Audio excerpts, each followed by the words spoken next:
Akıl Bakdadı kanalında size hoş geldik.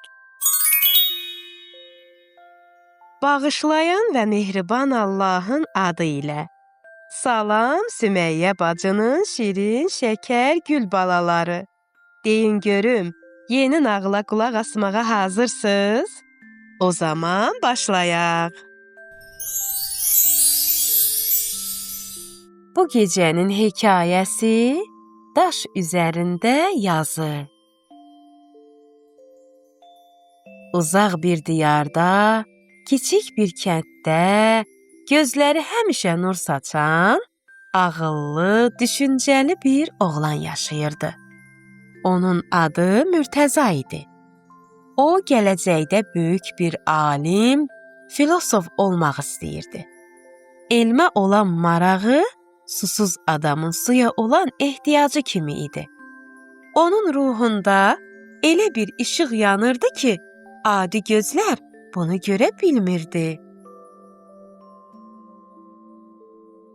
Kiçik Mürtəza evlərinin ən qiymətli xəzinəsinə, atasının geniş kitabxanasına həsrətlə baxırdı.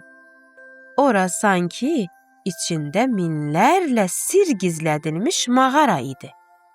Mürtəza tez-tez bu rəflərə yaxınlaşar, bir kitabı ehtiyatla götürər, onun səhifələrini vərəqləyərdi.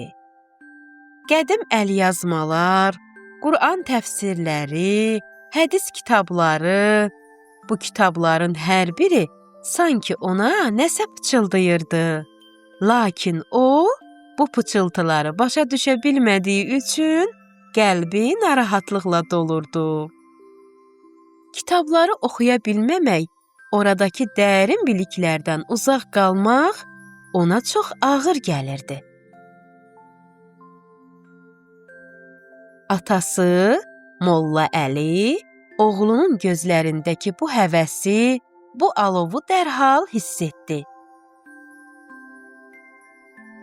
O, Mürtəzanın təhsilə olan sevgisini görüb, onu bir gündə gecikdirmədən kəndlərindəki kiçik məktəbə apardı. Nurani bir ağsaqqal Mürtəzanın ilk müəllimi oldu. İlk günlərdə o, kiçik Mürtəzaya əlifbanı öyrətdi. Sonra sözləri necə kiçik hissələrə, hecalara bölməyin yolunu göstərdi. Mürtəza bu bilikləri sanki uzun müddət susuz qalan torpaq kimi dərhal canına çəkdi. O hər şeyi inanılmaz bir sürətlə mənimsəyirdi. Gecələr yatağına uzananda yalnız bir xəyal qururdu.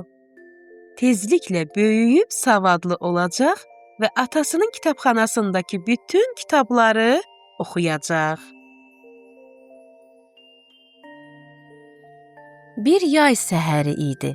Hələ günəşin ilk şüaları görünməmişdi. Mürtəzanın anası yuxudan oyanıb, oğlunun öz yatağında olmadığını gördü. Anası dərhal həyəcanlandı. Bütün ailəni oyatdı. Hər kəs evdə, həyətdə, kəndin yaxınlığında onu axtardı.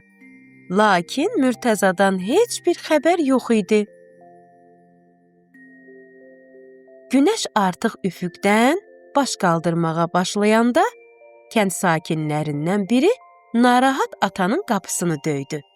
O, Mürtəzanı ata-anasına təhvil verib təbəssümlə dedi. Uşağınız məktəb qapısının düz önündə soyuq daşın üstündə oturmuşdu. Ondan soruşdum ki, ay bala, sən bu vaxtda burada nə edirsən? O mənə elə bir cavab verdi ki, mənim qəlbimi sızlatdı. Dedi ki, mən oyandım, gördüm ki, hava işıqlanıb, elə bildim ki, dərs başlayıb, mən isə gecikmişəm. Molla Əlinin gözləri doldu, oğlunu bağrına bastı. Mürtəzanın elmə olan həvəsi onu fərəhləndirirdi. İllər keçdi, Mürtəza böyüdü və bir sözü minlərlə qəlbi oyadan böyük bir alimə çevrildi. O həyatını elmə və insanlara xidmətə həsr etdi. Müdrik insanlardan biri demişdir: Əgər bir insan suyun üzərinə nəsə yazsa, o yazı bir anın içində yox olub gedər. Əgər qumun üzərinə yazsa, o yazı bir qədər qalar, lakin kiçik bir külək əssə, o da silinib gedər. Lakin insan daşın üzərinə nəsə yazsa, o yazı yüz illərlə, hətta min illərlə qalar və heç vaxt silinməz. Əziz balalar, Peyğəmbər salavatullah buyurmuşdur: Uşaqlıqda elm öyrənmək, daş üzərinə yazı yazmaq kimidir.